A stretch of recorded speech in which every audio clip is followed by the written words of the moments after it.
So I'm coming on here today because I feel like I can't talk about this stuff in my actual life, and I feel like I have to go online because if I were to say this stuff in my outside of YouTube life, like people would just shut me down immediately, and I don't know. So I feel like I have no other choice but to come on here, which is a good reason why I started my channel in the first place. And by the way, this little cute dog on my lap, my guard dog, I'm just kidding. She was whining if I didn't pick her up. So she needs to be with me 100% of the time. And because there's nobody else in the house right now, I have to pick her up, or else she will just cry until I do. So it's just easier to make this video with her in my lap here. So I hope you accept this extra company, my little sidekick.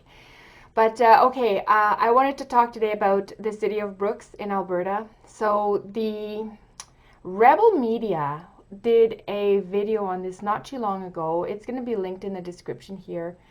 And I had no idea. I mean, see, the thing is, even though you live in Canada, there's so many parts of Canada that it's difficult to keep track and to be aware of everything that's happening across, like from sea to sea in Canada. But apparently this place in Brooks, Alberta only has 14,000 people, very, very heavily agricultural. And they have opened up the city to so much immigration that now they are known as the city of 100 languages. So let's start with talking about 100 languages. Okay, so I try to process this.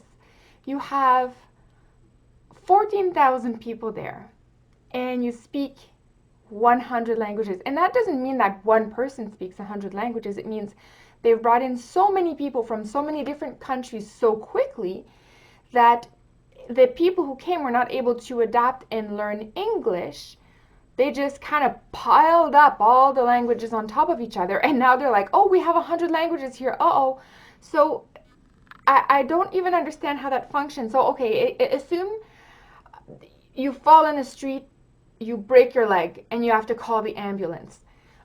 What do you do on the phone to the dispatch if your language is not French or English, and most of the EMR, like the EMT technicians are going to speak English, like, or French. Let's say French. I'm French, so French and English are the two official languages here. What do you do if do you have to constantly call in an interpreter for something? Do the EMTs, the first responders, just show up on the scene and kind of guess what's happening?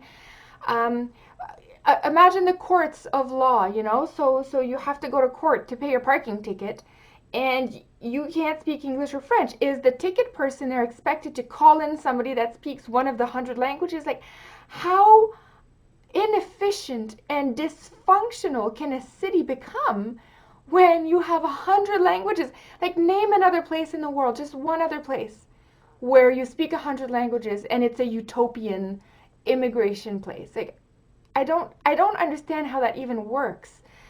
I was looking here. This is what you see on my screen here. I wanted to share this with you.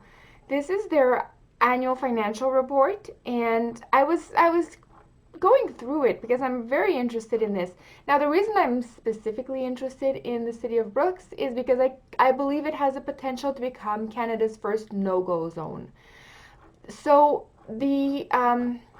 let's just go through this. So this is all the standard stuff, but my first question is, okay, is this translated in the 99 other languages that you have up in Brooks? Like, are you going to translate this in every language?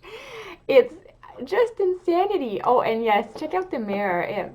He seems like such a sweetheart. His mustache is just very, very like 1870. But he does seem like a very sweet guy. I just hope he has balls and is able to save his city. It goes on, and it's a standard like financial report stuff. They talk about all that stuff, and I guess since 2010 to now 2019, quite a bit has changed, because if you look, I found this other site here where it's Canadian Mortgages Inc. And they are saying that Brooks, Alberta is one of the worst places in Canada.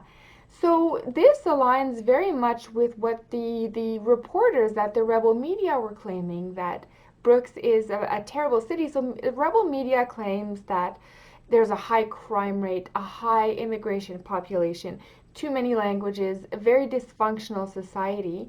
And I agree.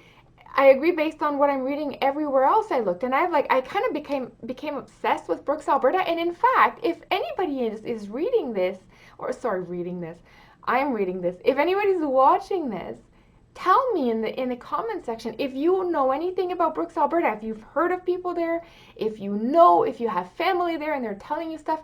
Until about 10 to 15 years ago, it was an all-white city, and now it's just become like full-blown immigration central to Canada. Like it's almost like an experiment within Canada to see what's going to happen if we throw in so many immigrants. It's almost like it's like the very basic template that the government is kind of messing around with. Hey, let's pick Brooks, Alberta, throw a whole bunch of people up there and see how it works. And I guess the reason they picked Brooks, Alberta is, well, first of all, it's remote. It's got a very large white population, and honestly, white people are amongst the most tolerant and accommodating people in the world. And on top of that, it has a factory, so it's a meat processing factory. So here we go. Food processing, very big here. This is what it says. So it basically talks about this. Now it gets into the crime rates over here. So you can see it's mostly an agricultural and environmental city, but there is a drug problem now in Brooks, Alberta. It wasn't there before. Just saying, just saying. Correlation doesn't always equal causation, but sometimes it does. So, okay, high immigration, now there's a high crime rate, high drug rate, and apparently it's just pretty grim living up there. They were talking about the meat processing plant and how they bring in all these immigrants, and the immigrants don't really know what they're getting into by the time they get there. They're essentially just promised a job wherever country they're from, and they're promised, hey, come to Canada, we're going to put you up in this meat processing place, you're going to have a job, you can bring your family. And then when they arrive here, the unions get their hands on these people and are immediately kind of able to control them. So the reason I think this would become a no-go zone is not because necessarily a high Muslim migrant problem, which is true as well. There's a lot of migrant crime coming from the Islamic community up there, which is growing incredibly fast. But I'm thinking that these people, by the time they realize what's really happening in Canada, given the fact that they don't have any allegiance to Canada to begin with, and they were brought here, and then they were brought here and they discover under semi-false anyways, you guys know what I mean, pretenses. So they were brought here under false pretenses, and all of a sudden, the unions are controlling them and telling them to accept things, working conditions that they shouldn't, and all that kind of stuff. And they realize the rest of Canadians aren't like that, so they kind of get like a lesser treatment. So they're going to become further disenfranchised with Canada, and pair that up with a no allegiance to begin with, having not grown up here, having not known the language and the culture. Well, now you have a bunch of people who just don't care. And that's at the best scenario. Worst scenario, they could actually become aggressive and violent and just try to take it out on us. So, or on us, the people up in Brooks, right?